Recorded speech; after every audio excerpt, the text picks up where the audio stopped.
રામાયણ બાલકાંડ દુહા 53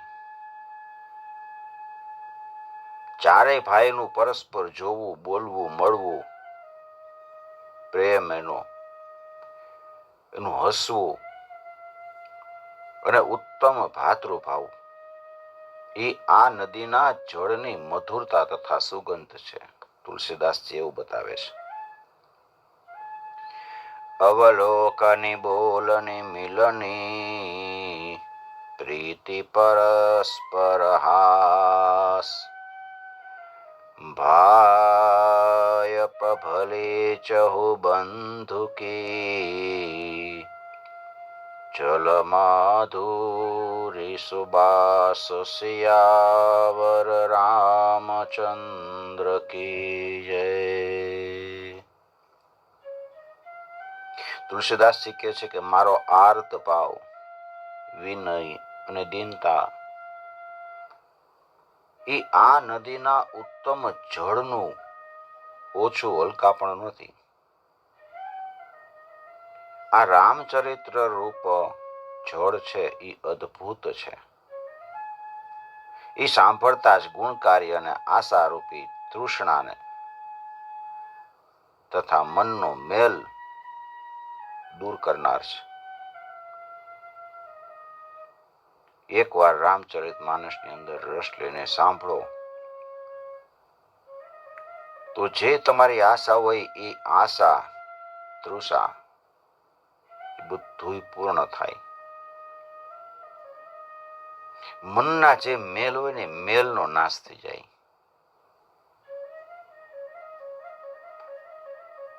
આરતી વિનય દીનતા મોરી લઘુતા લલિત સુબારી નથોરી અદભુત સલીલ સુનત ગુણકારી આસ પિયાસ મનોમલહારી. તમારી આશા તૃષ્ણા મનના મેલ દૂર કરે છે. માણસને આશા અને તૃષ્ણાને લીધે જ ભટકવું પડે છે. વધારામાં તુલસીદાસજી કહે છે કે આ જળ છે એ રામચંદ્રજીના સુંદર પ્રેમને પોષે છે. તમારો રામ સાથે પ્રેમ વધશે. રામ સુપ્રેમ હી પોષત પાની હરત સકલ કલી કલુષ ગલાની. રામ સાથે પ્રેમ વધે અને વધારામાં કળિયુગના સમગ્ર પાપનો ગ્લાનિનો નાશ કરે છે.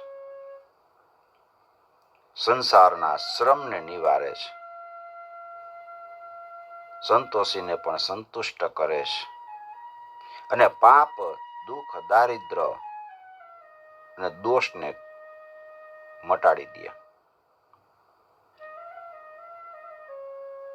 ભવ શ્રમ શોષક તોષક તોષા સમન દુરિત દુઃખદારિદ દોષા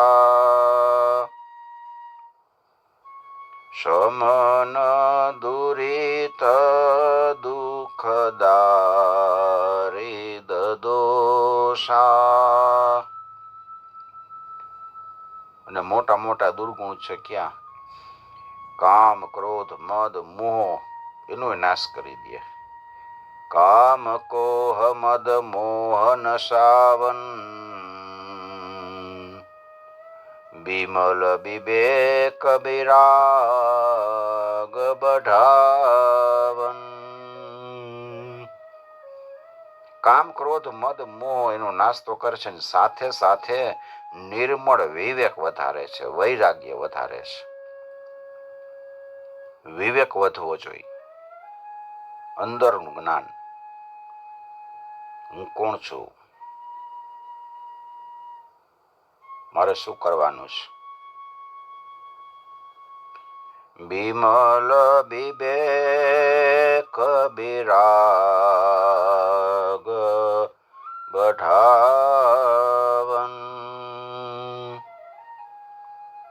એમાં આદરપૂર્વક સ્નાન કરો, એનું પાન કરો તો હૃદયમાં સર્વ પાપ અને તાપ છે એ મટી જાય છે.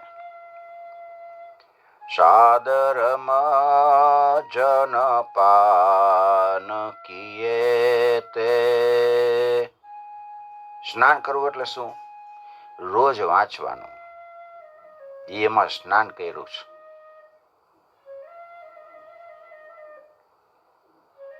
ઘરમાં ચોપડી લઈ આવીને મૂકી દેવાની નથી. બધા એમ કે રામચરિત માનસ લઈને રાખી દીધું એટલે હવે અમે ધન્ય થઈ ગયા. એને ખોલીને વાંચવાનું છે. રામાયણ ખોલીને વાંચો. આપણે હિન્દુ છીએ તો દરેક વ્યક્તિએ ઘરમાં રામચરિત માનસ રામાયણ રાખવું અને રોજ ખોલીને વાંચવું.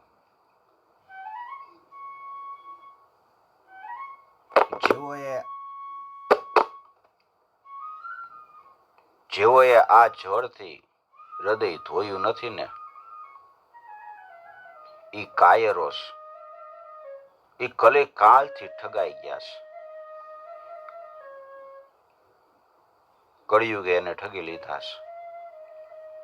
કરી જ ન વાગે, લઈ જ ન વાગે, અને લે તો પછી રાખી મૂકે. જેવી રીતે તરસ્યા હરણો હોય ને, એ સૂર્યના કિરણથી જે ઝાંઝવાનું જળ દેખાય ને એ જોઈને એની પાસે જાય. ભ્રમથી એને સાચું માની લે કે અહીંયા પાણી છે, પણ જ્યાં ત્યાં પહોંચે ને ત્યારે ત્યાં પાણી હોતું નથી. એમ દુઃખી થઈને હરણ ભટકે એવી રીતે એવા જીવો છે ને એ સંસારમાં દુઃખી થઈને ભટકા કરશે. સંસારના જે બધા સુખ દેખાય છે એ સુખ તો ઝાંઝવાના જળ છે. જીન એ બારીન માનસ ધોએ તે કાયર કલિકાલ બિગોએ. તે કાયર કલિકાલ બિગોએ. તૃષિત નિરખીર બિકર ભવબારી.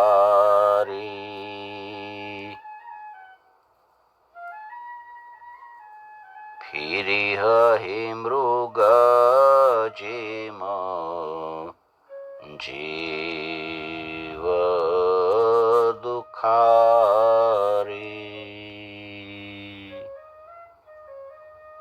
મૃગજળની જેમ સંસારના દુઃખને આપણે સુખ માની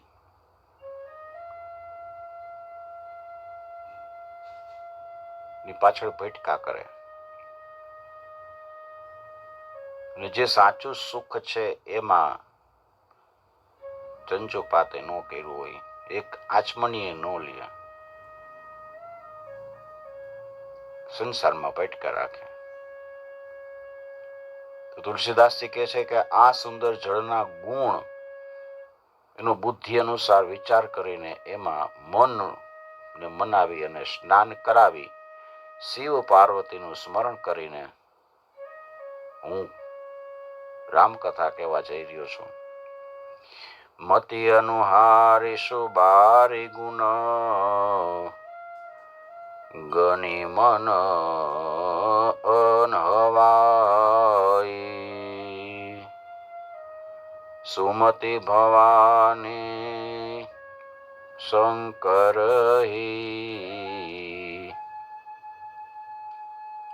રામ અને રામાયણનું આપણે ભગવાન શંકર અને પાર્વતીનું સ્મરણ કરીને કથા વાંચવી. સુમેરી ભવાની શંકર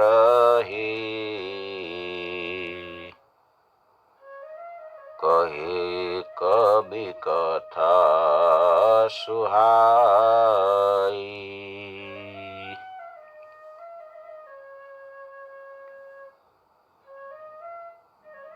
હવે રઘુપતિના ચરણ કમળને હૃદયમાં ધારણ કરી, હૃદયની અંદર ધારણ કરીને ભગવાનને કહેવાનું, મને તમારી કૃપા જોઈ છે. ભગવાનની કૃપા મેળવીને બે શ્રેષ્ઠ મુનિઓના મિલનનો સુંદર પ્રસંગ તુલસીદાસજીએ બતાવ્યો છે. અબ રઘુપતિ પદ પંકરુહ યધરી પાઈ પ્રસાદ કહું જુગલ મુનિ બર્ય કર મિલન સુભગ સંવાદ. ભરદ્વાજ મુનિએ યાજ્ઞવલ્ક મુનિને મળીને પ્રશ્ન કર્યો હતો, એમ હું કારણ સમજાવીને પ્રથમ ઈ સંવાદ કહું છું. ભરદ્વાજ જીમી પ્રશ્ન કિય યાજ્ઞવલ્ક મુનિ પાઈ પ્રથમ મુખ્ય સંવાદ સોઈ કહે હો હે તુ બુજાય સિયાવર રામચંદ્ર કી જય પવન સુત હનુમાન કી જય.